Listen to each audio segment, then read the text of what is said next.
Bonjour les CM2, aujourd'hui en numération, nous continuons à travailler sur les fractions décimales. On va aller un petit peu plus loin. Nous allons aussi écrire la trace écrite, la leçon sur les fractions décimales, ce qu'elles sont. Mais avant, nous allons lire une leçon que vous allez devoir écrire, qui n'est pas nouveau, hein, toujours sur les fractions, mais sur la décomposition des fractions. Bonne séance les loulous. Le titre de la leçon est donc décomposer une fraction. C'est ce que vous faites depuis plusieurs semaines, qu'on a fait en classe, que continue à faire à la maison. Il s'agit de la numération, de la leçon de Num 7. Alors, comme d'habitude, vous respectez le code couleur et attention, les fractions sont à écrire en bleu. Je ne peux pas modifier leur couleur. Voilà, mais il s'agit d'un exemple, donc c'est à écrire en bleu. Pareillement, comptez sur votre cahier le nombre de carreaux pour réaliser la droite graduée. On la lit. Décomposer une fraction signifie chercher la partie entière d'une fraction. Il faut chercher donc combien de fois l'unité est contenue dans la fraction. J'espère que cela est clair pour vous, hein. Vous le faites dans les exercices depuis plusieurs semaines. Alors un exemple avec 17 tiers. 17 tiers, on voit que l'unité est partagée en 3, d'où l'unité 1 est égale à 3 tiers. On cherche donc combien il y a de fois 3 tiers dans 17 tiers. Je vous rappelle qu'on cherche la partie entière pour la décomposer. Donc là, il s'agit des calculs que vous connaissez aussi. 17 tiers, c'est égal à 5 fois 3 tiers. Donc 5 fois 3, ça fait 15, 15 tiers. Plus 2 tiers, donc 5 fois 1. Toujours plus 2 tiers, donc la partie entière, 5 plus 2 tiers. Sur la droite graduée, cela donne ainsi, donc on a 17 tiers qui sont représentés, avec l'unité qui est partagée à chaque fois en 3. Un rectangle représente 1 tiers, 3 rectangles, 3 tiers, donc 1. On voit bien qu'il y a 1 fois, 2 fois, 3 fois, 4 fois, 5 fois 3 tiers, plus 2 tiers. Donc la partie entière est donc 5. On le voit d'autant plus sur la droite graduée, comme d'habitude, que la fraction 17 tiers est comprise entre 5 et 6. Donc c'est 5 plus 2 tiers. Voilà. Le but est d'essayer de ne plus passer par la droite graduée pour arriver à la décomposition. Bien. Depuis plusieurs semaines, nous utilisons cette droite graduée. Rappelez-vous de quoi il s'agit. Donc il s'agit d'une droite graduée dont l'unité est coupée en 10 parts, donc nous avons des dixièmes. Donc ça, vous travaillez dessus depuis plusieurs semaines. On va passer maintenant au verso de cette feuille qu'on n'a pas encore utilisée. Donc pour la séance, vous allez avoir besoin de cette feuille, recto verso, de votre tableau de numération, d'une ardoise. Je vous rappelle que si vous n'avez pas d'ardoise, une petite astuce, c'est de prendre une feuille blanche, de la mettre sous une pochette plastique, et vous aurez une ardoise que vous pourrez effacer au fur et à mesure. Et voilà comme matériel dont vous aurez besoin. Donc je vais vous demander de comparer cette droite graduée des dixièmes avec celle-ci. Quelle est la différence? Comment est-elle faite? Essayez de trouver pourquoi je vous la montre aujourd'hui. Et j'y réponds à l'instant. N'oubliez pas de faire une pause des enfants pour pouvoir répondre aux questions, comme d'habitude. Donc si l'on observe cette droite graduée par rapport à l'ancienne, on voit déjà qu'il y a moins de nombres entiers, car on a besoin que l'unité soit plus grande. On observe beaucoup plus de petits traits. Alors, je ne sais pas si vous êtes amusé à compter les petits traits entre 0 et 1, par exemple. Ce sera la même entre 1 et 2, puis 2 et 3, 3 et 4, etc. Donc si vous ne l'avez pas fait, comptez. C'est intéressant de voir. Alors, nous n'allons pas compter ensemble, mais il y en a en tout, il y a 100 graduations. Donc là, il s'agit, les enfants, de la droite graduée qui représente les dixièmes et les centièmes. Dixième, on l'a vu, c'est quand l'unité est partagée en 10 parts égales. On le voit ici. 1, 2, 3, 4, 5, 6, 7, 8, 9, 10. et les centièmes, car l'unité est également partagée en 100 parts égales. Donc si on fait un zoom, hop, par exemple pour 1 dixième, on voit que ce dixième est partagé de nouveau en 10 parts égales. Donc 1 dixième égale 10 centièmes. Hein, si on compte, là il y a 10, 20, 30, 40, 50, 60, 70, 80, 90, 100. Il y a 100 centièmes, 100 petites barres. Une question que je vous pose maintenant, c'est pourquoi? Pourquoi utilise-t-on des centièmes? À votre avis, à quoi cela sert-il? Une des raisons pour utiliser les centièmes, mais aussi les millièmes, hein, vous aurez deviné que les millièmes, c'est de nouveau un centième qui est divisé en 10 petites parts. Cela permet d'être beaucoup plus précis. Si je vous avais demandé, par exemple, de poser 8 dixièmes, donc 8 dixièmes, c'est ici, hein, si on compte. 1, 2, 3, 4, 5, 6, 7, 8 dixièmes. Ici, on a 9 dixièmes. Alors, à votre avis, entre 8 dixièmes et 9 dixièmes, quelle est la fraction qui est juste ici? Essayez de chercher un petit peu. J'arrive à mettre une pause. Donc la fraction qui se cache ici, c'est 81 centièmes.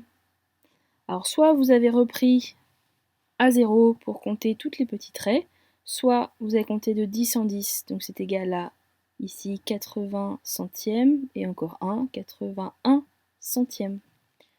On appelle ce nombre aussi soit 8 dixièmes et 1 centième, soit 81 centièmes. Et le but de la séance, c'est toujours de les transformer en nombres décimaux. Pour cela, on aura besoin du tableau de numération. Donc avec votre tableau de numération, vous allez essayer de me poser, voire de m'écrire dans votre tableau 81 centièmes. Donc c'est le verso de la feuille qui nous intéresse, hein, où on voit aussi la partie décimale. Je vous ai demandé de poser dans le tableau 81 centièmes. Normalement. Donc on cherche les centièmes, donc on va s'arrêter ici. On obtient 80, hop, un chiffre par carreau, 81 centièmes. Ce nombre est-il correct? Non. Il nous faudra toujours un nombre dans la partie entière. Donc là, nous n'avons rien, on a bien positionné 81 centièmes. S'il n'y a pas de nombre dans la partie entière, il faudra ajouter un 0. Et on n'oublie pas ici la virgule. Donc ce nombre, comme on le dit tout à l'heure, peut se prononcer de différentes manières. 81 centièmes, mais aussi 8 dixièmes et 1 centième, ou alors 0,81. Le nombre 0,81 peut aussi se deviner sur la droite graduée. En effet, on a vu tout à l'heure que 81 centièmes était ici, donc c'est une fraction qui était comprise entre 0 et 1. Donc la partie entière est forcément 0. Donc là, nous voyons qu'il existe différentes sortes de fractions décimales. Des fractions avec des dixièmes, dont le dénominateur est 10, mais aussi des fractions avec des centièmes, dont le dénominateur est 100. Nous verrons aussi qu'il existe des fractions avec des millièmes, donc le dénominateur est 1000. On pourrait avoir aussi des fractions dont le dénominateur est 10 millièmes, 100 millièmes, etc., etc. Dans votre tableau de numération, je ne l'ai pas marqué. Voilà. Donc, mais elles existent. Avant de commencer, alors on va s'entraîner avec l'exercice 4 étapes que l'on faisait en classe et que je vous ai donné aussi à faire à la maison avec les dixièmes. Je vais vous montrer une petite vidéo que je vous avais déjà mis en lien pour faire un petit rappel de ce que sont les fractions décimales.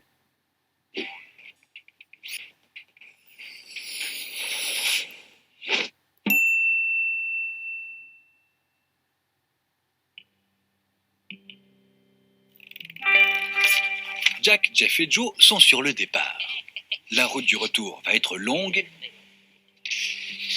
mais ils vont pouvoir faire une escale chez un ami complice qui se situe au 6/10 de leur voyage. Nos 3 pirates sont prêts à partir quand Jack reçoit un appel de leur complice.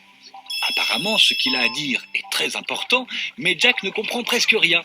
Il est question de dixième, de centième, de millième.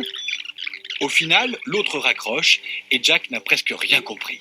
Il a juste noté sur son carnet une chose, la fraction 61 centièmes.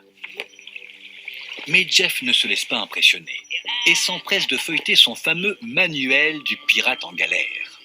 Et voilà ce qu'il y trouve. Les fractions dont le dénominateur est 10, 100, 1000, etc. s'appellent des fractions décimales. Du coup, Jack comprend que la fraction 61 centièmes s'appelle une fraction décimale. Puis Jeff continue sa lecture. Quand on partage l'unité en 10, on obtient des dixièmes. Quand on partage chaque dixième de l'unité en 10, on obtient 100 parts égales sur l'unité. Ce sont des centièmes. Tout à coup, Jack comprend que la fraction 61 centièmes qu'il a notée sur son carnet est une fraction décimale dont l'unité a été partagée en 100 parts égales. C'est une fraction en centièmes. Mais au fait, à quoi ça sert les centièmes ? Joe pense que ça sert à être plus précis. Car si on regarde sur la carte, 61 centièmes, c'est 6 dixièmes plus 1 centième. Ce qu'a voulu dire le complice, c'est qu'il ne se trouve pas à 6 dixièmes du trajet, mais précisément à 6 dixièmes plus 1 centième du trajet. Et 61 centièmes, c'est effectivement une indication de position beaucoup plus précise. Or, c'est précieux d'être précis. Bon vent, flibustier! Nous allons maintenant reprendre l'exercice que je vous ai fait pendant le confinement, au tout début. Donc l'exercice avec 4 étapes. Cette fois-ci, nous ne travaillerons pas sur des dixièmes, mais avec des centièmes. Je vais vous demander la même chose à chaque fois. 1. De placer la fraction que je vous donnerai sur la droite graduée centième. 2. De la décomposer, donc d'essayer de trouver soit le nombre décimal qui lui correspond, ou de chercher aussi la partie entière. La droite gradient pourra vous aider. 3. Vous devrez placer ce nombre dans votre tableau de numération. N'oubliez pas d'écrire la virgule. Et 4. Écrire de 3 manières possibles ce nombre. Alors peut-être qu'il y aura plus de 3 manières, on le verra. Mais voilà, le but est de faire ça au fur et à mesure. Commençons avec la fraction décimale 36 centièmes. Donc je rappelle, place-la d'abord sur la droite graduée. 36 centièmes. On observe que le numérateur est inférieur au dénominateur, donc c'est une fraction qui est comprise entre 0 et 1. Pour ne pas tomber dans le piège, n'allez pas compter ici. Donc 36 centièmes, c'est soit on compte de 1 en 1, mais c'est très long. On peut aller plus rapidement en faisant 10 centièmes, 20 centièmes, 30 centièmes. Hop, je vais zoomer. 30, 31, 32, 33, 34, 35, 36. Donc 36 centièmes se situait ici. Maintenant, essaye de décomposer cette fraction. Alors, tu ne pouvais pas trouver de partie entière dans 36 centièmes car cette fraction décimale était comprise entre 0 et 1. Par contre, on pouvait l'écrire différemment. 36 centièmes sur la fraction, on voit aussi qu'il s'agit de 3 dixièmes plus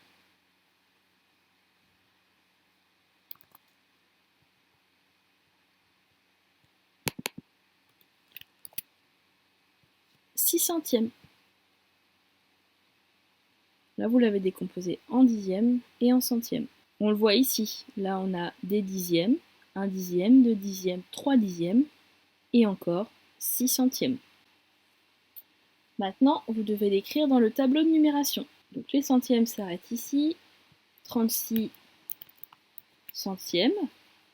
On voit qu'il n'y a rien dans la partie entière. Et ce que je vous disais tout à l'heure, c'est qu'il faut toujours au moins un nombre dans la partie entière. Donc il s'agira d'écrire le 0. On n'oublie pas évidemment la virgule.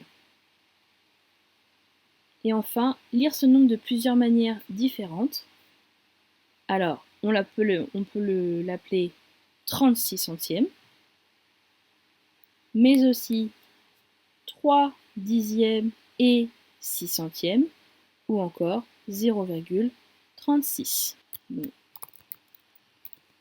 36 centièmes, ou 3 dixièmes et 6 centièmes, ou 0,36.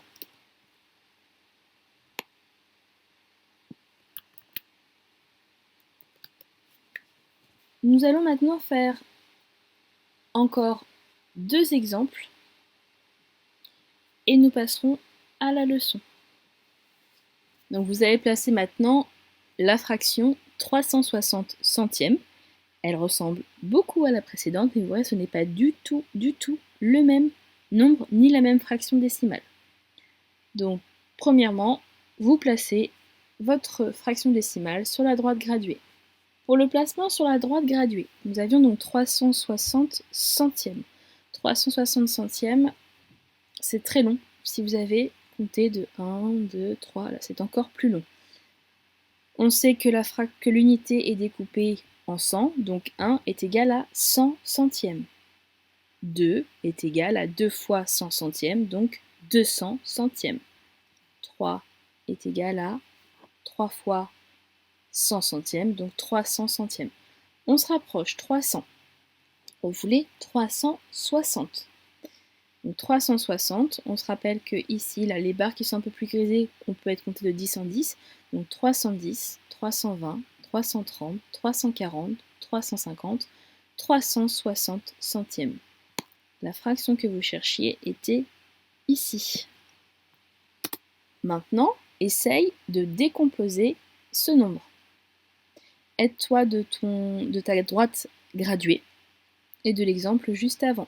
Tu peux aussi utiliser ton tableau de numération. Donc comme je vous le disais à l'oral, on sait que l'unité est partagée en 100. Donc 1 est égal à 100 centièmes. Ça, normalement, c'est bon pour tout le monde. On va essayer de savoir, donc si on veut décomposer, de savoir combien il y a de fois 100 dans 360. Donc 360, c'est égal à 300 plus 60. Donc 360 centièmes est égal à 300 centièmes plus 60 centièmes. Ici, nous avons 3 fois.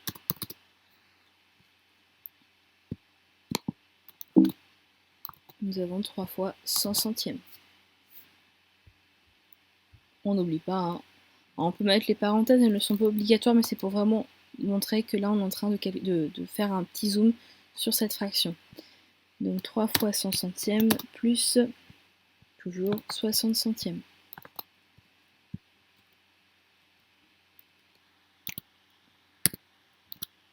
Et 3 fois 100 centièmes, c'est égal à 3 fois 1.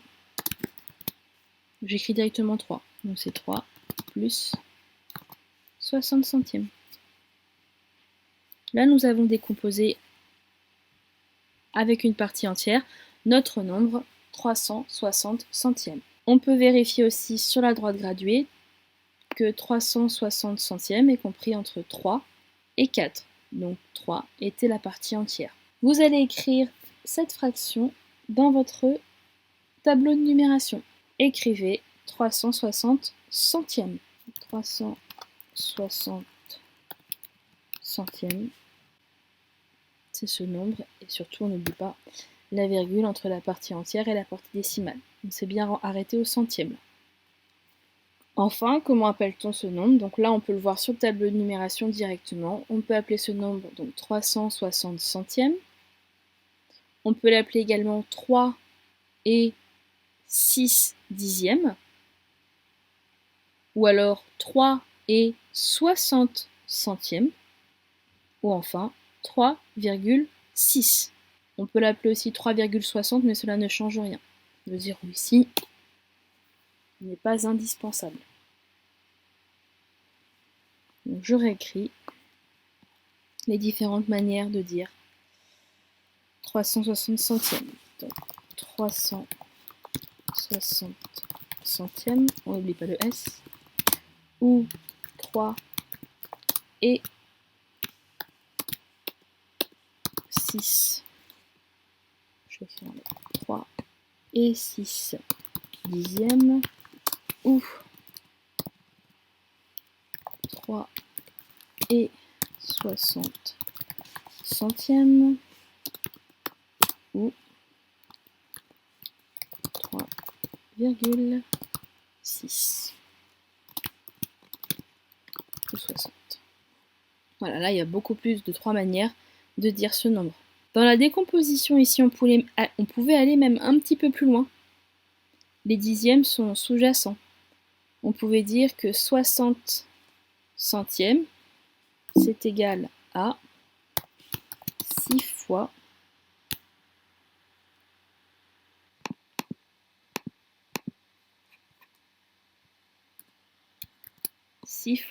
10 centièmes. Et 6 fois 10 centièmes, on le voit sur la droite graduée, ou alors on barre un 0 en haut, barre un 0 en bas, mais ça vous le verrez l'année prochaine. 6 fois 10 centièmes, c'était égal aussi à 6 fois 1 dixième.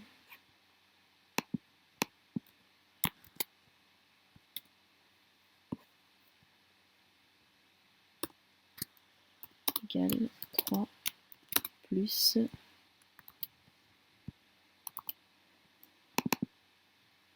6 dixièmes. Donc je le rappelle, pour voir les dixièmes, si on enlève les intervalles qui représentent les centièmes, nous avons ici 10 dixièmes. Donc là, nous avons bien 3 plus 1 dixième, 2 dixièmes, 3 dixièmes, 4 dixièmes, 5 dixièmes, 6 dixièmes. On n'est pas obligé de le trouver, mais bon, je vous le dis quand même. Nous allons faire maintenant un dernier exemple pour passer à la leçon, mais nous allons faire l'inverse.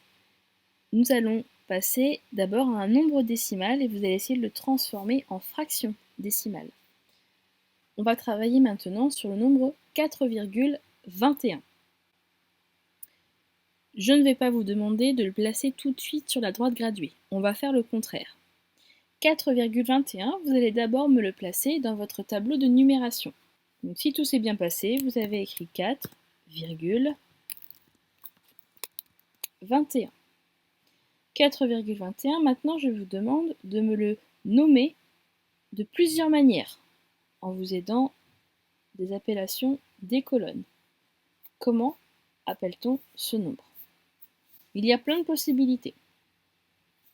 Tout d'abord, donc 4,21, mais on peut dire que c'est aussi 4 et 2 dixièmes et 1 centième, ou bien 4 et 21 centièmes, ou bien 421 centièmes, ou encore, on pourrait dire aussi, c'est 42 dixièmes et 1 centième. Ce nombre peut se prononcer 4,21 ou 4 et 2 dixièmes et 1 centième.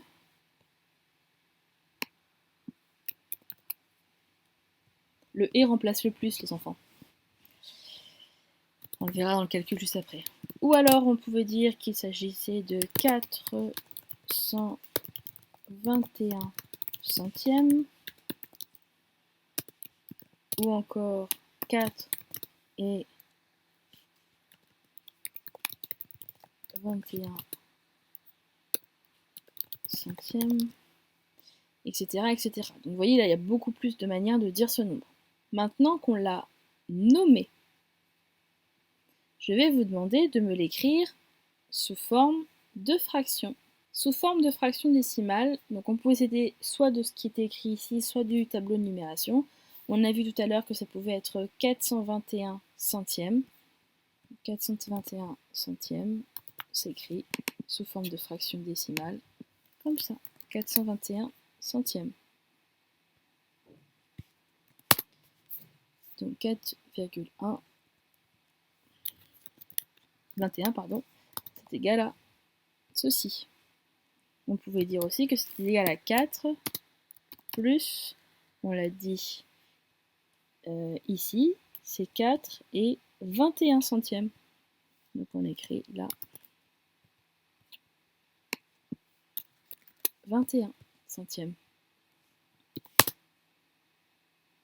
Et le but, c'est vraiment essayer de jongler entre les différentes écritures. 4 et 2 dixièmes et 1 centième. Eh bien, on pouvait l'écrire aussi. Donc c'est 4 plus 2 dixièmes plus 1 centième. Voilà les principales manières d'écrire. Donc dès la semaine prochaine, je vous demanderai de faire exactement ce même genre d'exercice. Je vous donnerai aussi un petit exercice à faire après la leçon, après avoir copié la leçon. Nous allons le regarder ensemble. Mais voilà, vraiment, les fractions décimales, dites-vous, donc déjà, ce sont des fractions qui peuvent s'écrire avec un dénominateur égal à 10, 100 ou 1000, qu'on peut transformer une fraction décimale en un nombre décimal et vice-versa. Une fraction avec le dénominateur égal à 10, ça veut dire que la droite graduée, l'unité est découpée en 10. Si c'est sur 100, l'unité est découpée en 100. Si c'est sur 1000, l'unité est découpée en 1000. Donc ça, nous allons le voir dans la leçon. N'hésitez pas si vous avez la moindre question, les CM2. Voilà, la même interrogation. Mais servez-vous bien de vos outils pour pouvoir comprendre cette notion. La leçon, qui est à recopier donc de nouveau dans le cahier outils, partie mathématiques, onglet numération. On n'oublie pas le sommaire évidemment. Donc numération 8, les fractions décimales. J'ai fait un petit oubli, le titre comme d'habitude est en rouge aussi. Là, ce qui est en gras est en rouge. Alors, une définition. Une fraction décimale est une fraction dont le dénominateur est égal à 10, 100 ou 1000. Ça, j'espère que c'est OK pour tout le monde depuis longtemps. Lecture et écriture. Donc, cette fraction se lit 1 dixième. Cette fraction se lit 8 dixièmes. On n'oublie pas le S. Cette fraction se lit 25 centièmes. Ou encore, cette fraction se lit 432 millièmes. Petite remarque les enfants, pour 1000, vous faites l'espace, moi je ne peux pas le faire avec la formule sur OpenOffice. Et je précise, les fractions doivent être écrites en bleu. Je ne peux toujours pas modifier la couleur. Fraction décimale et droite graduée. L'unité sur une droite graduée est découpée en 10 pour les dixièmes, en 100 pour les centièmes et en 1000 pour les millièmes. Ça, j'espère que c'est bon pour vous. Une règle qui est à connaître et à savoir, une fraction décimale correspond à un nombre décimal et inversement. J'ai pris un exemple 515 millièmes. 515 millièmes, si on écrit dans le tableau numération, ça donne 0,515. Et si on avait seulement 0,515, on peut le transformer en millième. Donc ça, c'est ce qu'on a vu juste avant avec le petit exercice. On peut utiliser le tableau de numération pour trouver le nombre décimal qui se cache derrière la fraction décimale. Le tableau, il est à recopier à la règle, proprement, avec un petit code couleur. Donc, on recopie en faisant les lignes. Si jamais vous avez une imprimante, les enfants, je vous autorise à imprimer cette leçon. Voilà, parce que la séance de numération était quand même assez longue aujourd'hui, donc voilà, pour ceux qui peuvent, vous pouvez l'imprimer. Petite précision, là, le est en gras, mais il ne devrait pas l'être. Donc, 3 phylactères, 1 pour dire 515 millièmes, je l'ai posé dans mon tableau de numération, j'obtiens ce nombre-là. La virgule qui est obligatoire, mais aussi le 0, d'accord, si la partie entière est vide, on doit ajouter un 0. Et voilà pour la leçon. Je vous explique maintenant le petit exercice à faire, qui est le même principe que ce que nous avons fait ensemble. Alors ce n'est pas un tableau de numération, mais vous pouvez vous aider de votre tableau de numération si vous voulez. C'est le même principe. Donc un exemple, vous avez une fraction décimale, sur 10, sur 100, sur 1000. Vous l'écrivez, donc 16 dixièmes. 16 dixièmes, ça s'écrit ici, on s'arrête au dixième. Le nombre décimal qui correspond est 1,6. Vous faites pareil donc pour les 3 suivantes, et de nouveau, alors là on donne dans l'autre sens. Voilà. Et là on le donne à partir du tableau de numération. Donc c'est à vous de remplir les cases. Donc soit vous pouvez imprimer le papier et vous le faites sur le tableau, soit vous recopiez le tableau et vous le faites. Voilà. Les autres exercices ne sont pas à faire. On les verra la semaine prochaine. Voilà. N'hésitez pas encore si vous avez besoin d'une information. À bientôt.